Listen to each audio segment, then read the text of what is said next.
Hello friends, welcome to my YouTube channel NEET Biology Made Easy. In this video, I'm going to discuss on lipids and fatty acids.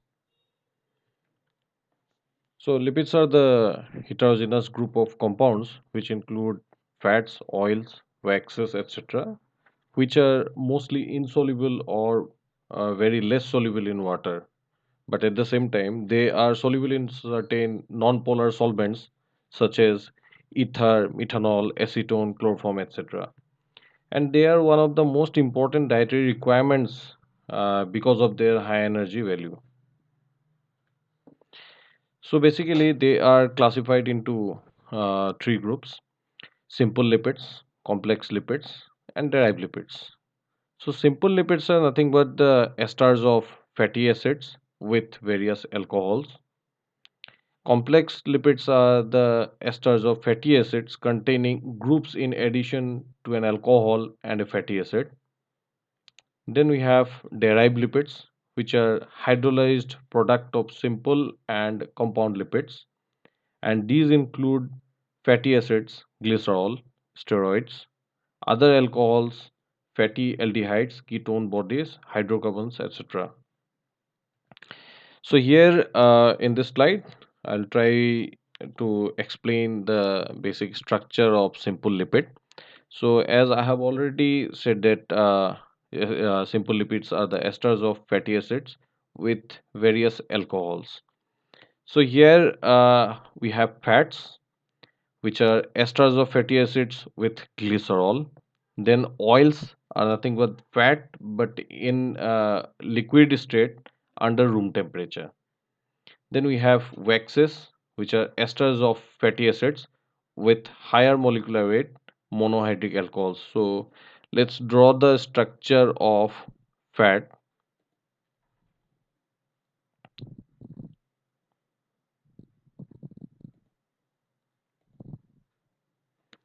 So these are nothing but actually the derivative of glycerol only. So this is the structure of glycerol, CH2OH, CHOH, then again CH2OH. So this is the molecular structure of glycerol. So here, if this OH group is replaced with COOR, let me show you.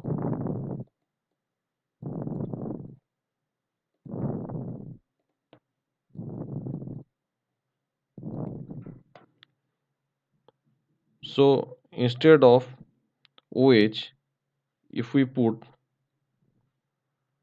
COOR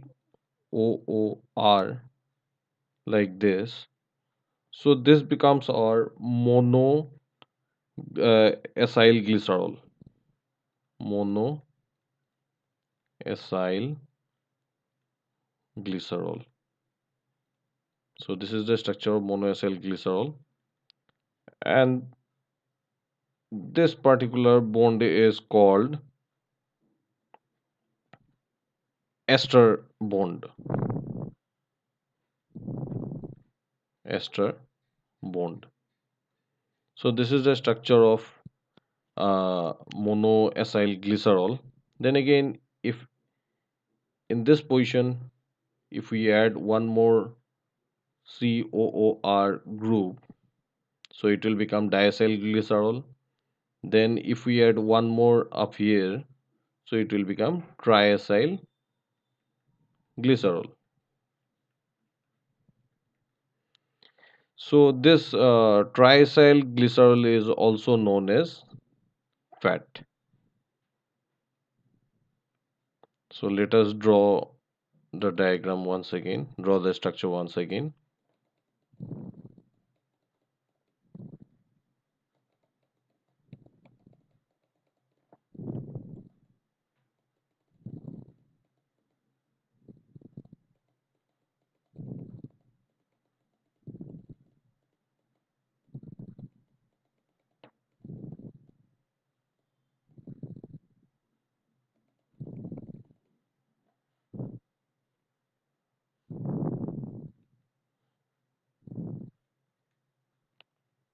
So here CH2O, COOR, then again CHO, COOR, then again CH2O, COOR.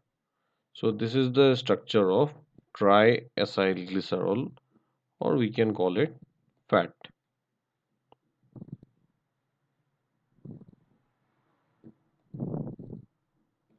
So this is the structure of triacyl glycerol.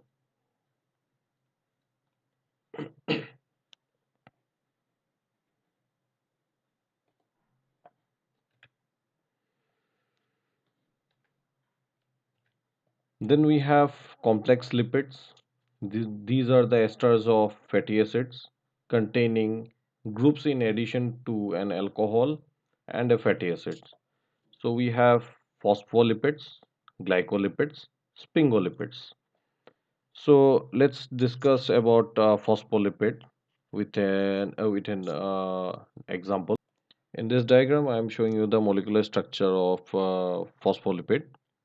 So phospholipid bears one a head and one tail portion. So this is nothing but the glycerol backbone only. Here you can see the presence of glycerol molecule CH2OH instead of OH. It is replaced with one saturated fatty acid. Then again here again OH group is replaced with one unsaturated fatty acid chain. Then instead of OH here it is replaced with one phosphate group. So if phosphate group is present, we consider it as phospholipid. So in most of the textbook, diagrammatically it is represented like this. This is the structure of phospholipid. It bears one head and one tail portion. So head portion is hydrophilic in nature. Hydrophilic in nature. That means water loving. And tail is hydrophobic, water hitting. So here I'm showing you the structure of biological membrane, the fluid mosaic model. Here you can see the presence of phospholipid bilayer. All the heads are hydrophilic in nature, so that is why they are facing towards either outer side of the cell or maybe towards the inner side of the cell. So because they are hydrophilic in nature, obviously outside the cell is also filled with water molecule, and inside the cell also water molecules are present. So they are actually facing towards water molecule. On the other hand, the tail portion is hydrophobic in nature. So that is why they are hiding themselves within this structure. In this slide, I am showing you the structure of glycolipid. Then here also you'll see the same uh, glycerol big bone. Here instead of OH, you can see the presence of one sugar molecule.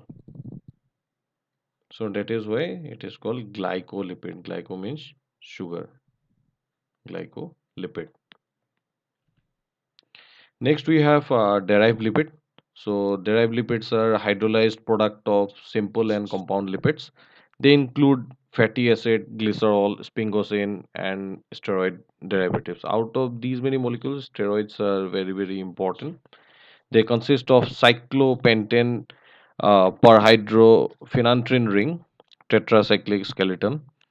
It consists of three six-membered ring, three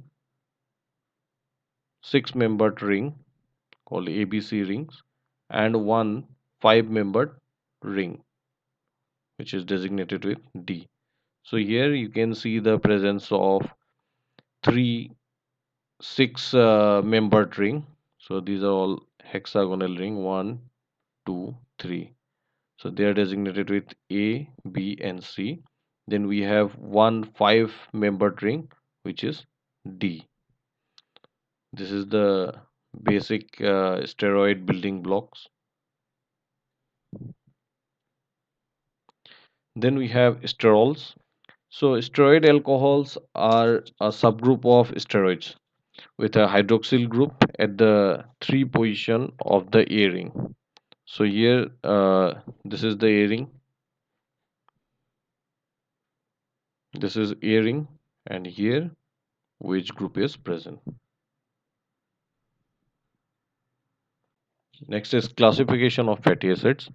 First, fatty acids are uh, classified into two groups: saturated fatty acids, which doesn't bear double bonds in their structure. For example, acetic acid, propionic acid, butyric acid, palmitic acid, stearic acid, etc. And most animal fats are saturated. That is why they exist in solid form at room temperature. Then we have unsaturated fatty acids, which are long chain fatty acids with more double bond, one or more double bonds. So again, they may be subdivided into two categories: monounsaturated fatty acid, which contain only one double bond in their structure, and then polyunsaturated fatty acid, which contains two or more double bonds. And one additional group may also be found, that is eicosanoids.